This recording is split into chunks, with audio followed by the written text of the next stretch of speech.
Good afternoon, everyone. I think it's time to get started. Welcome to this webinar.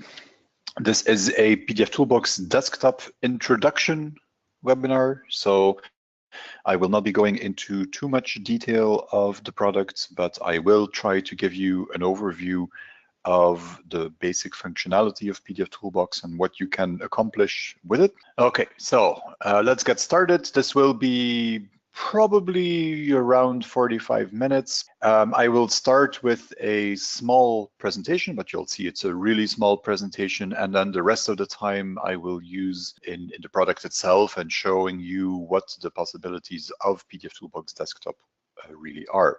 So let's get started with the presentation part. I guess you have questions about what you can do with PDF Toolbox, or you would not be here.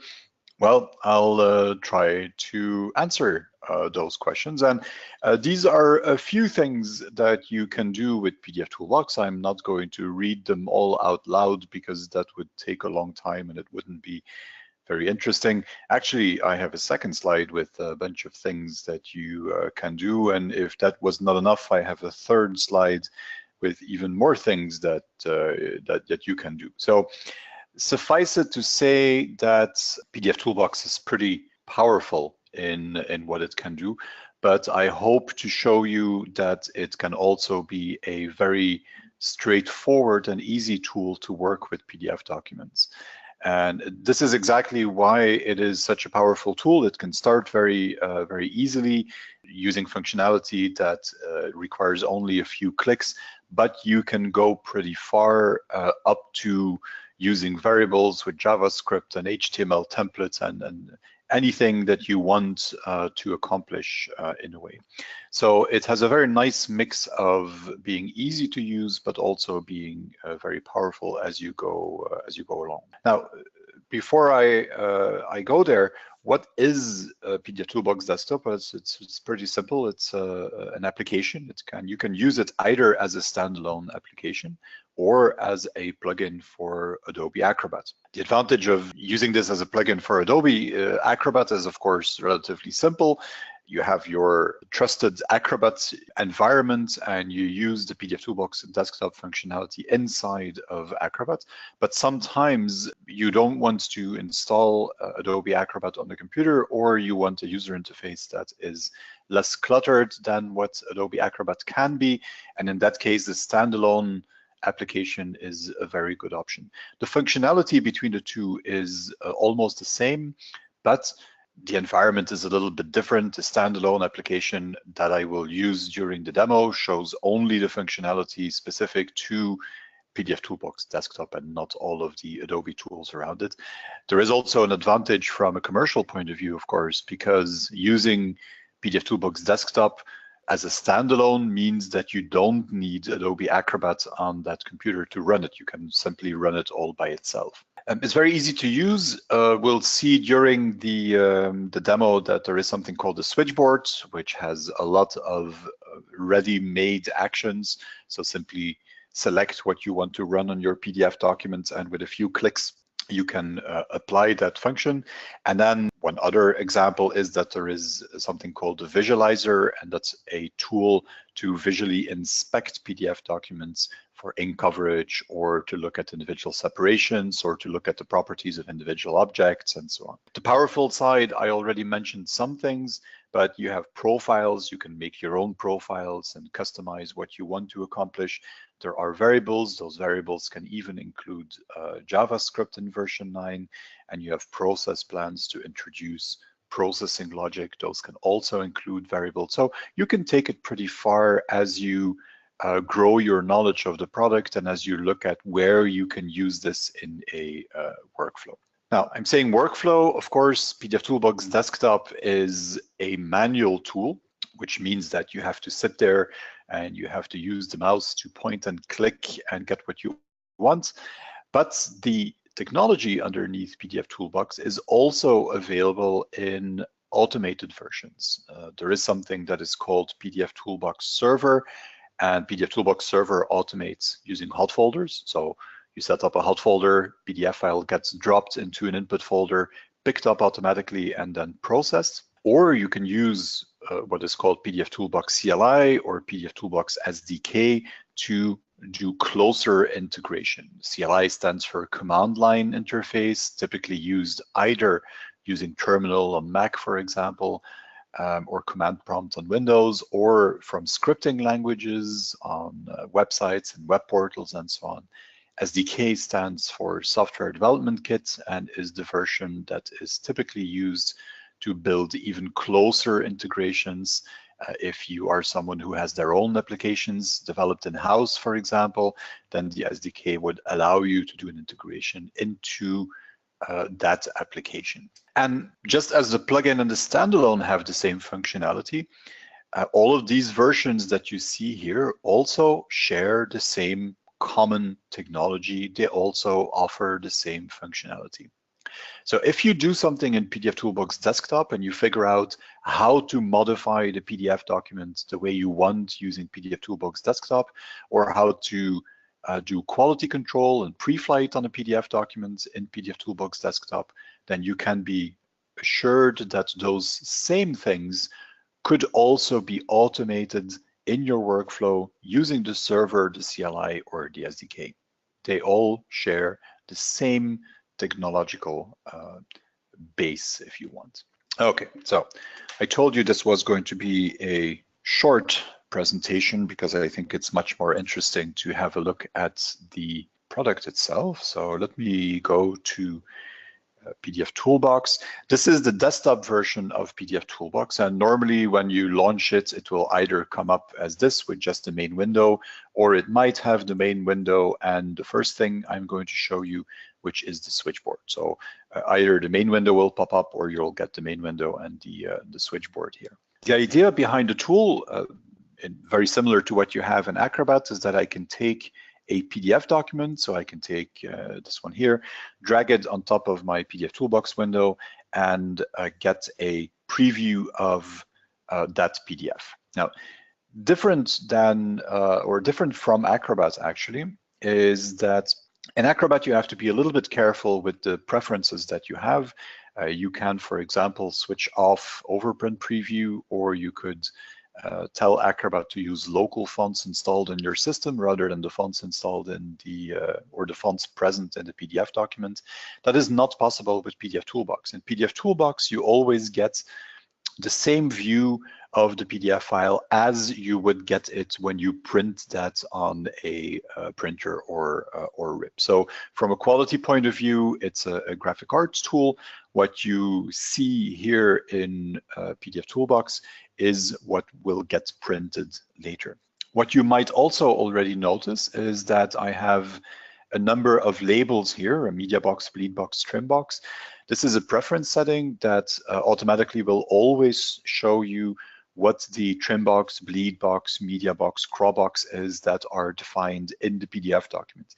Again, from the point of view that pdfToolbox is a graphic arts tool, and in graphic arts, typically you want to see how this document will behave when it's printed, and then the trim box is very important, the bleed box is important. So it can show you these things on the PDF document.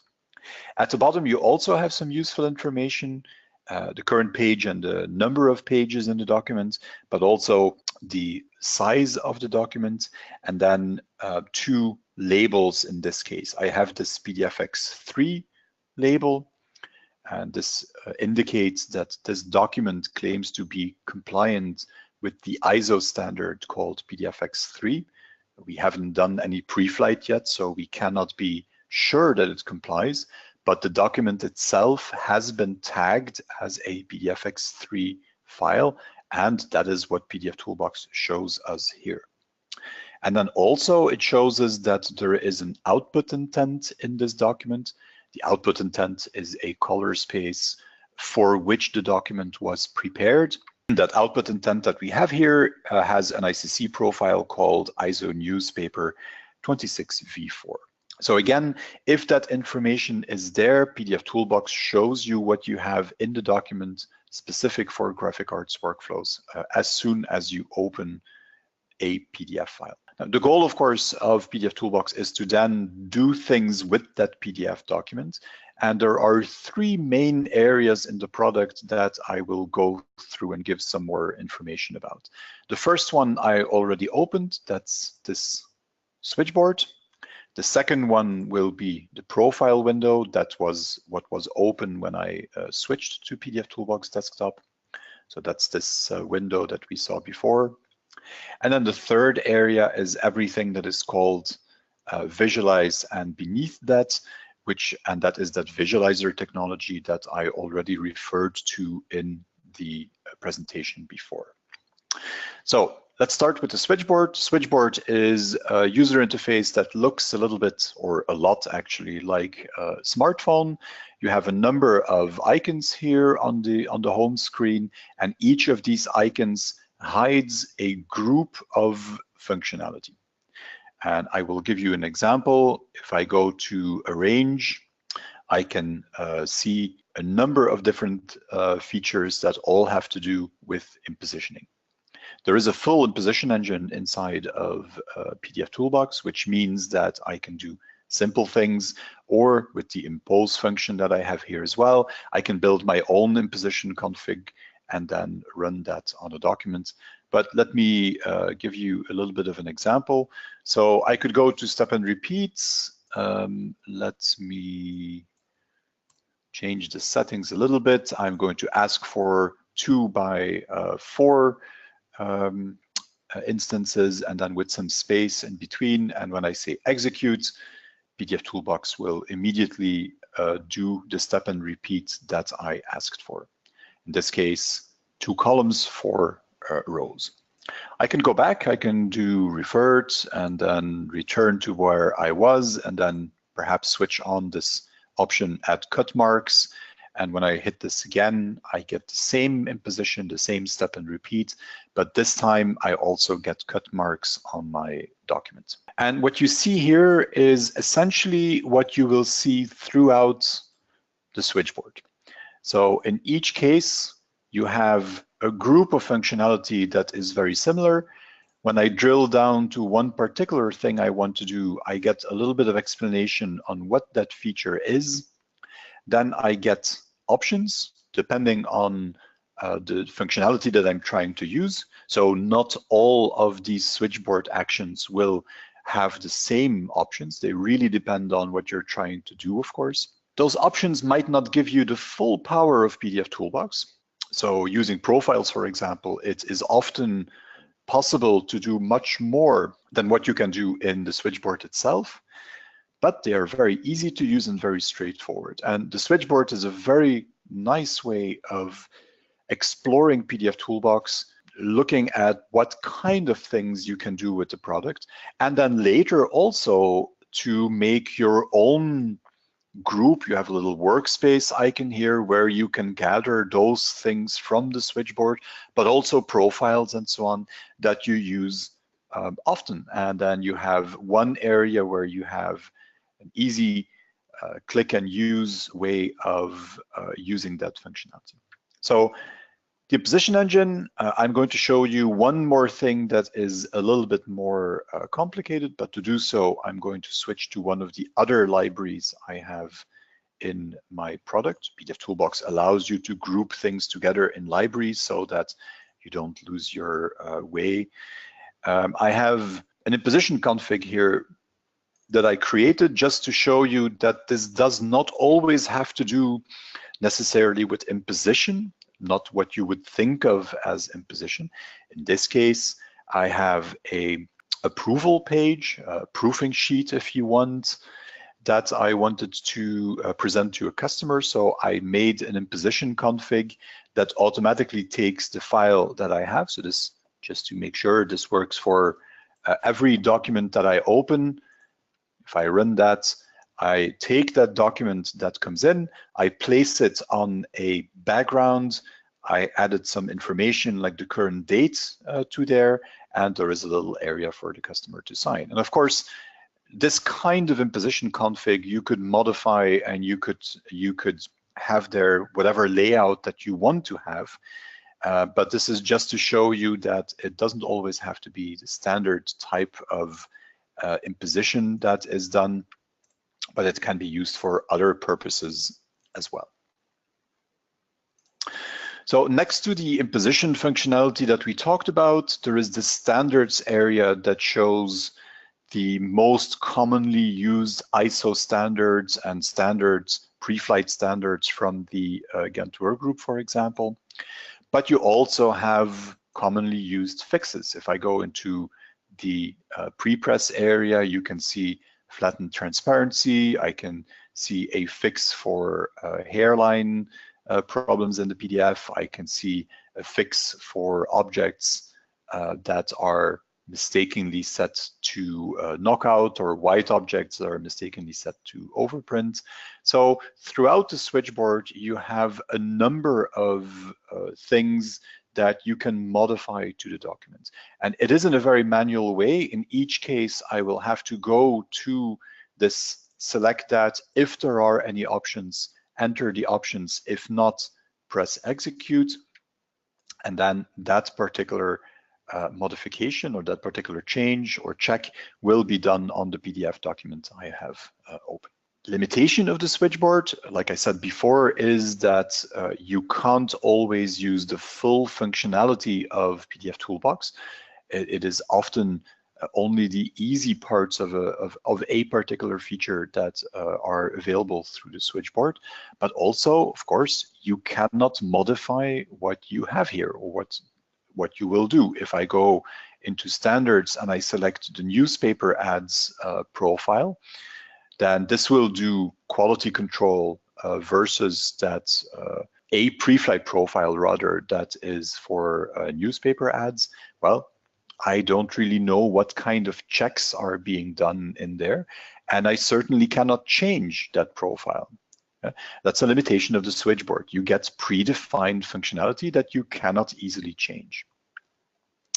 Of course, that doesn't mean that that is not possible at all. I can, instead of using the switchboard, go into that profile window that we brought up before, and I'll go into my prepress library here for a second. This is a standard library that you also have in the PDF Toolbox desktop version that you can download from the CALAS website. In that library, I have, for example, profiles that have to do with ISO standards. I can verify that whether a file is compliant to PDFX, or I can convert it into a PDFX document or try to convert it. But also I have a list of profiles from the Ghent workgroup that are for specific market segments. And here too, I have a newspaper ads one. And remember, that's the one I used as an example in the switchboard. Well, in the profile window, I also have a newspaper ads profile. However, in this case, what I can do is a lot more. I can go in here and say, I want a copy of that profile. And that will bring up a profile window. And in that profile window, I can see this looks very complicated, but once you start working with it, it really isn't. In that profile window, I can see the list of all of the checks that are done on this document. For example, if there is an object that is using device RGB, I want to get an error. If there is a gray object set to overprint, I want to get a warning. And so you can go through and see the whole list of things that this particular profile is going to check. And likewise, I can see a list of all of the fixes that are done. Again, an example, there is a fix here that will set black text to overprint. So if I run this profile on a PDF document, this fix will look for any black text that is not set to overprint. And if it finds any, it will set it to overprint to correct that potential problem. And then in the checks, if I would go to checks, and I want to find the same one now. So if I go to black text, I also have a check that will make sure that there is no remaining black text in my document that is not set to overprint. Yeah?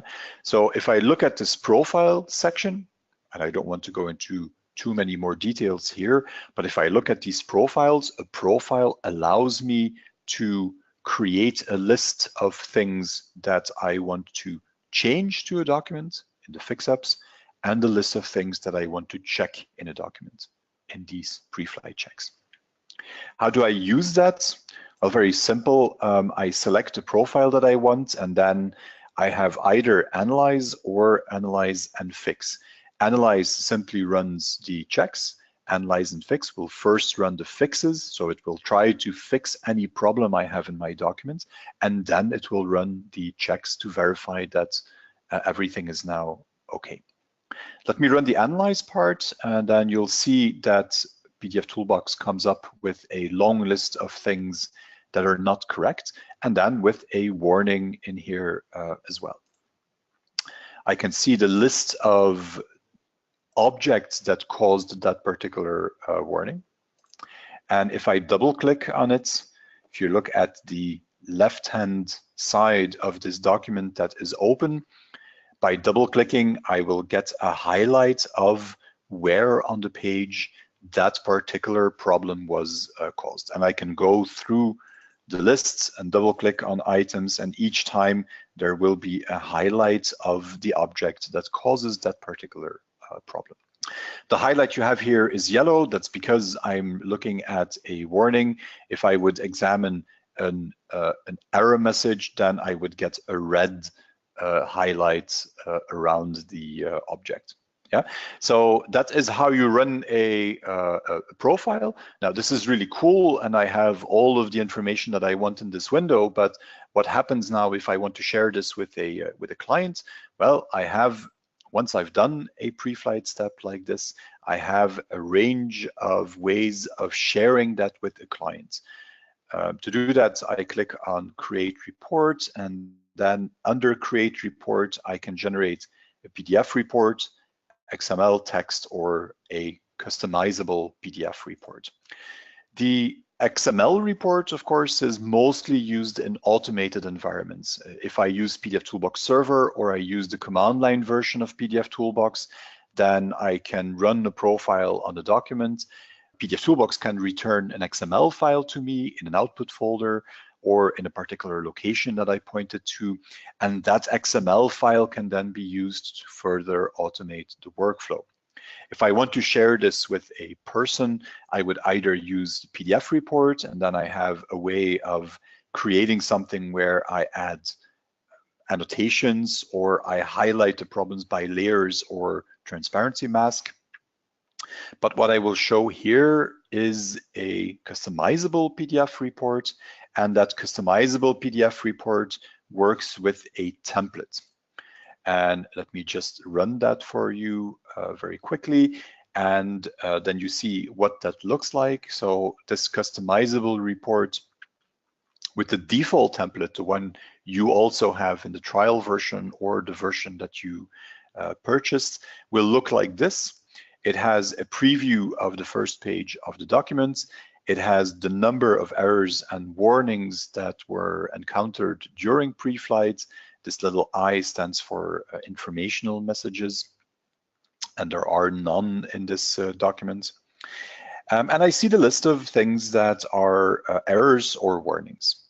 And then when I scroll to the next page, there will also be document information, and there is some information on where I did this pre-flight. Now this looks very nice, but of course, depending on who your client is, it might be that information is missing, or it might be that too much information is here, or you might simply want your own logo to appear here, or your own information, or use your own colors and branding for the things that you share with a client.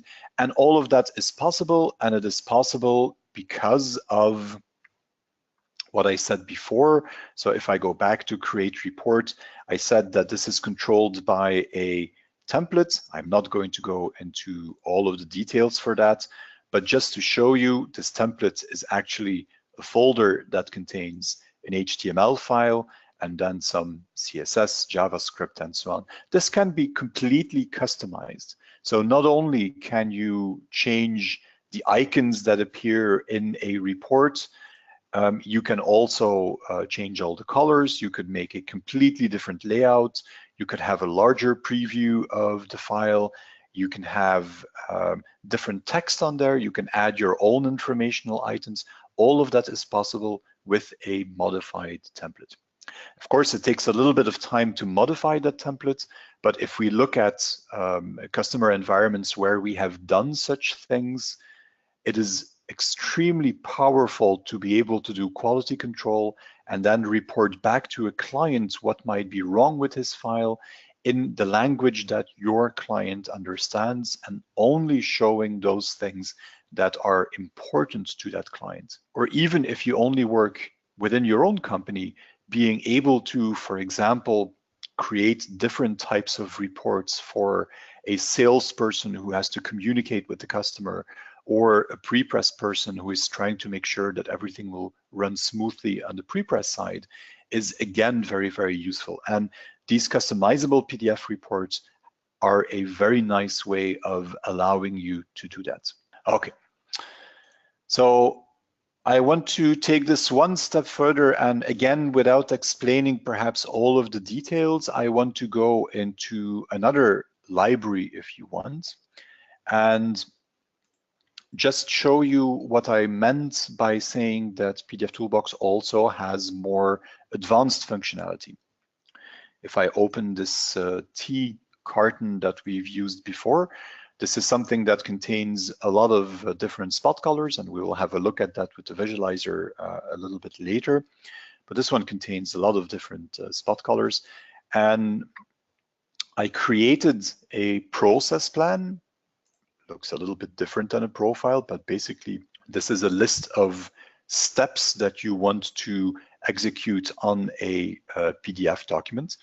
And the steps here, as it reads, are add 10 centimeters to the right. So basically on the right-hand side of the file, create white space. And then I have another action here that places ink information. Now, what happens when I run such a process plan is that all of these steps are executed in order. And when I place the result on my desktop, you'll see that the first step creates white space, and then the second step adds this on the right-hand side of the document. This is just an example.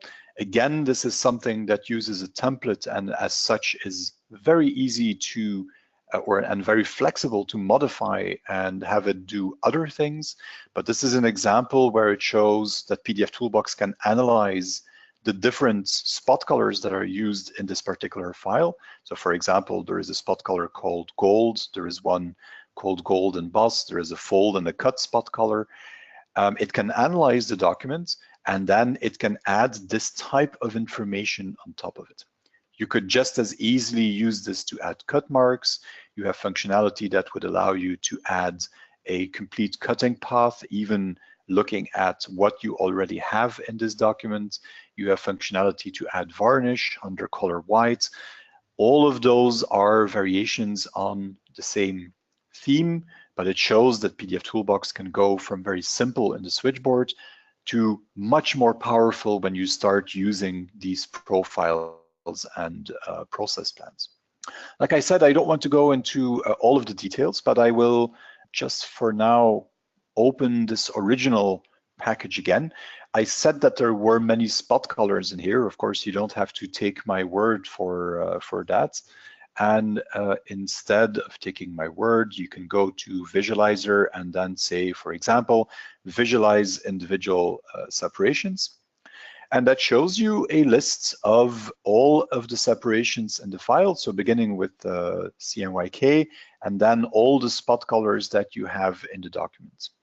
What you can also see is that pdfToolbox shows us the percentages of each separation. So how much of that particular ink is being used. And that's a percentage of the document size, but it's also listed here as a square centimeter amount as well. So if you want to know how much gold is being used, well, in this particular file, that is 46 square centimeters. Now, this, by the way, this view shows you that this design is wrong. Typically in a packaging environment, the barcodes that you would have here would be on one separation, maybe two, but certainly not on all of the CMYK layers. If I go to gold emboss, it will show you where the gold emboss is used or where the gold is used and so on. And this really is what I'm doing now, and the fact that I can already see that there will be some problem with this file in the CMYK, but also if I start looking at the cut separation, there is something missing here. The fact that I can see that is exactly what the visualizer technology was created for. The idea behind the visualizer is that in many cases you want to do pre-flight first. The pre-flight will give you some information about the document, but some aspects of that process of verifying that the document is okay, you can really only see manually for yourself. And the visualizer allows you to visually inspect the documents in many cases after it has gone through pre-flight. Another good example would be with, if I go here and I close this for now, this is a file that looks really good. I could pre-flight this, and if I pre-flight it, one of the errors that would pop up is that there is too much ink. So the ink coverage of certain sections of this document is too high. Now, the question is always, even when pre-flight reports this, is it really going to be a problem when I print this file? Where is the ink? How is it distributed, and so on? Well, the visualizer allows me to see the ink coverage very easily. And when I want to print this on I have an ink limit here that is now set to 330. If I know that my limit is 300, not uncommon, then pdfToolbox now shows me everything that is above that ink percentage. And moving the mouse on the right-hand side where you have the color patches, you will see that it shows me the total percentage at the point where my mouse is. So this whole area is 330% or higher. The color code also makes it very easy to judge. Everything that is listed in yellow is between 0 and 10% over the limit that I have. So if we calculate that in numbers, everything in yellow would be between 300 and 330% ink. And then the more I go towards the red, the more severe the problem is. And what you can see here is that this logo is completely incorrect. What happened there probably is that either, well, no, probably in this case, it's a 4-color black. So 100, 100, 100, 100, which is not what you want, but then you have to see whether the size of that logo would really be a problem. On the one hand for ink coverage, on the other hand, potentially for registration issues. What you also see outside of the trim box for this document is this stuff here in purple and or pink, call it what you want, and that is colored that way because it is 400% or over, but that is normal. This is printing marks, crop marks, registration marks, and so on. So it is normal that those are appearing on all plates of the file. That is not a problem. But you understand what this is used for. This shows me a very quick way of judging whether a file will be correct visually, either for ink coverage, whether the separations are correct. I can look at image resolution and small objects in much the same way. And then I also, and that's the last one that I will show, I could look for the bleed area. And now the red rectangle that I have shows me where the trim box is. And then I see a little bit of space inside and outside of the trim box to be able to judge whether anything that comes close to the trim box extends far enough into the bleed area. In this case, that is in fact done correctly, so this document will not be a problem. So in short, pdfToolbox will allow you to, of course, check a whole range of problems automatically using profiles or using the switchboard, but then you also have this visualizer that allows you to look at the document really visually, manually, to determine whether there are problems or not. And maybe two last things before I end this. First one would be the object inspector, where I can go over the document and see the properties of individual objects that I have. So maybe this text, and I can see what the font is going to be, font type, whether it's embedded or not, what the color is, and so on. So that's one tool that is also helpful when you start to diagnose why a document might be a problem, for example. And then the last thing that I will bring up is open these two files. Now, if this is a little bit harder to do across GoToWebinar because there is a little bit of delay in broadcasting this. But if I move between these two files, you'll see that there are some differences. Well, there also is something in pdfToolbox that lets you compare two documents. And then when I zoom in, this will show me what the differences between those two documents are in detail. In this case, one of the ads is good. The other one has been incorrectly handled by a workflow system, and you see what happened. Some of the text got corrupted while that happened. The comparison feature allows you to very quickly see that something like that happened. I will just remind you very briefly of what we saw here. So the first thing in pdfToolbox, and the easiest way to start exploring what the functionality is that is available would be this switchboard. Then the full functionality of pdfToolbox comes to play in the profile window, where you create your own profiles, each profile being a combination of things that you want to check and things that you want to fix. And then the third large area in the product is this visualizer, where you get to look at the document in detail very visually to determine whether something that was detected in Preflight, for example, is really going to be a problem in production. Okay, that gives you an overview. Of course, there is much more that you can find in the product, and maybe let me show you two things to give you more information. If you go to the Cala software website and you go to support, there is a link there that is called videos. And I can filter pdfToolbox desktop, for example. This is an overview of either support videos or webinar recordings that we have done. You can see all of them on here. Usually webinar recordings are about an hour in length, and we do them either to introduce new versions. For example, you have an introduction video here for pdfToolbox 9 and also 9.1, where some smaller functionality was introduced. But very often it will also talk about a particular feature. This is a good example. Preflight, the basics, goes into much more detail on what Preflight is, what it can do for you, and so on. So there's a long list of videos. They are all free to watch, of course, and this is a very good resource to see whether the product would be able to do something that you're interested in.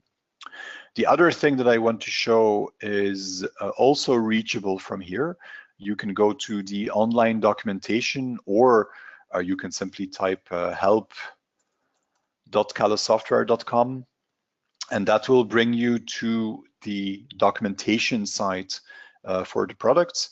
Two things that I will point out. The first one is this Cala's pdfToolbox overview, which gives you an introduction into what pdfToolbox is through a list of articles that comes very close to what I have been telling you in this webinar, but here and there it goes into a little bit more detail and has some screenshots to identify all of the features.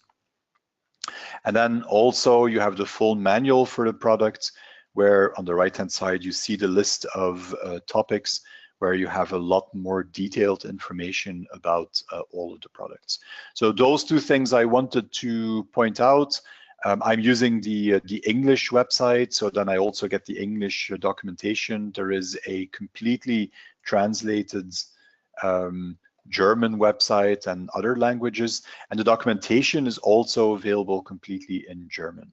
You can reach that from the German website, or you can go to Hilfe at colorsoftware.com, and that brings you immediately to the German version of the documentation. Okay, let me look at which questions we had here. Question about libraries. Yes, like I said before, there is this concept of libraries inside of pdfToolbox. When you install the product initially, there are about 5 libraries, I think, in the default version. You have this device link, you have essentials, you have prepress, color, and transparency, PDF standards, and then shapes, variables, JavaScript, and place content. All of those libraries contain nice examples for you to look at and start to play with, of course. But you can also make your own libraries. And as you can see here, I make libraries for a variety of reasons. Some of them have to do with customers that we've done projects for, and some have to do with events. And we have a reseller and end user event coming up in Vienna next month. Well, this is a library where I prepare all of the profiles and so on that I'm going to use in that event. Now, that can make it a little bit more difficult to find what you're looking for. So if I would look for something that does something with ink, I can see whatever is in my library here, but I can also see everything with ink in all other libraries. So you can very easily search across all of those libraries as well. But it's a great way to structure what you're working on. That could be for a particular customer, but it could also be that you have some profiles related to a particular project that you want to keep nicely together. Any tool to edit texts? No, not at the moment, Axel. That is not something that you have in the product. All of the fix-ups that you have in pdfToolbox are really more focused towards fixing the complete document. There is no object editing or text editing functionality in there at the moment. But as you indicate yourself, there are, of course, other tools who can do that, including, for example, Acrobat itself that already has some text editing capabilities. Can you output save the visualizer view to share with a customer? Yes, you can do that. I don't use that much in the desktop. I usually do that in the automated versions, but if I'm not mistaken, we can go to the switchboard. I already had it open. So if I go to the switchboard and we go to reports, then there's a number of reports that you can create. The first ones are all reports of specific types of objects. So I can get a PDF report with an overview of the color spaces used or the images or fonts used. But you also have the visualizer. And if I say ink coverage, for example, that would generate a, oh no, it doesn't allow me to. Yep, it does allow me to do that there. So I can start it from there as well. And then I can say, yes, that doesn't matter, replace that. And then I can create the visualizer report. Now, in desktop, this is always what you get. In the automated versions, there are ways to filter what you want to see. So I could, in an automated workflow, automatically generate, for example, the ink coverage report and only that one. And then I can also choose in that automated workflow whether I want this as a PDF document or an image, depending on what you want to do with it afterwards. So it is possible to get that information. In the desktop, you get all of them together, or in the automated versions, you can select what type of report you want. Those reports can also be customized the way that they are generated afterwards. Is there a way to automate sequences on the switchboard, like bleed, add bleed, and impose? Yes and no, Vitor. It is possible, but not perhaps in the way you would imagine. So what I cannot do on the switchboard is drag two of these icons together and then run them together. What I can do is, if I go to this range, for example, I would go to my imposition action. I can save this as an action, create new switchboard action. Yeah. I can save that as an action. That means they get a name, just as what I have here. I already created an action called Proof Preview on A4. Well, if I now go to these process plans that I talked about, so if I would create a process plan, I can also see the actions that I have there. So I could select that imposition action that I created in the switchboard, and that would actually do the imposition the same way it is done in the switchboard. So let's say that you want to do this after you've created bleed, then I could run a fix-up first. I don't know if I have anything that creates bleed. Yes, add bleed. So now I have an automated sequence that first adds bleed to the document and then runs that imposition configuration. So that is possible. Of course, once you start looking at automated versions again, PDF Toolbox also works together with automation software like FileTrain or Switch. And of course, it's possible to build even more complex automated sequences in those tools. But the process plan already allows you to build some of those automated sequences. Is there a tool to extract XMP data? Yes, certainly in an automated fashion again. You can look at the metadata here. So if I run this, this gives me this shows me the metadata that you have. But this is of course in a manual fashion, and it will either show it for the whole document or for the images that you might have in the document. If you look at the command line version or the SDK version of PDF Toolbox, then there is functionality to export the metadata automatically, the XMP metadata automatically from the file. To end, let me just bring up this presentation again. It also has my email address at the bottom there. If you have any additional questions that you want to ask in private afterwards, there are a number of ways you can do that. Either you send me an email and I make sure your question ends up with the right person. We also have an orders@4ps.com email address, and there is an info email address that you can use for technical questions. Either use support@4ps.com or support@calasoftware.com. In fact, if you're wondering why someone from 4Ps is giving this webinar, 4Ps is the sales and marketing partner of Calas Software. So while Calas concentrates on the development of the product and on OEM relationships, we at 4Ps focus on selling the product, doing the marketing. So we create the website. We also do first-line customer support. We do training. We do professional services for people, and so on and so on. Let me finish this here. It's pretty close to the 45 minutes that I said. Like I said, if you have any other questions, just send them to us through email or give us a call, and we will be more than happy to answer them. Meanwhile, thank you very much for joining this webinar. If PDF Toolbox is of interest to you, I think it is worthwhile to note that there will be a whole list of webinars coming up with questions, or rather the answers on questions that we got through support. So I believe starting in 2 weeks from now, we have a number of webinars, each every Tuesday, or one every Tuesday.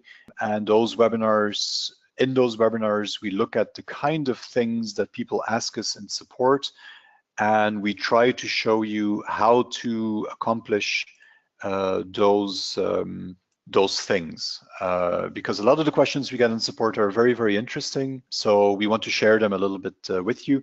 And while I was mentioning training, Charlie, you had a question about training events in the US.